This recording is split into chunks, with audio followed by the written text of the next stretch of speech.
అమ్మా ప్రకాష్, ఈ photo ఎవరిదమ్మా? Photo చూసావా నాయనా? చూసి అడుగుతున్నానమ్మా. బాగుందా? నీకు నచ్చిందా?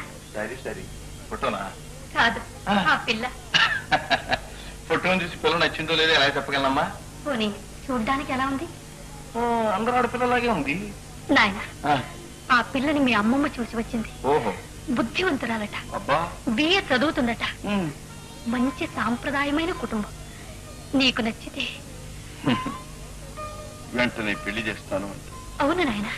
అమ్మా, వాళ్ళ మంచి చెడ్డలు సాంప్రదాయం మనం ఇచ్చాం కదా, మరి మన సాంప్రదాయం కూడా వాళ్ళు అడిగింది. ఏం నాయనా? మీ నాన్న ఏడి ఎక్కడున్నాడు, అసలు ఉన్నాడా లేడా? ప్రకాష్, అమ్మా, నీ నొసటి కుంకుమ బొట్టు తప్ప ఆయన ఉన్నాడనటానికి వేరే ఆధారాలు ఏమున్నాయమ్మా?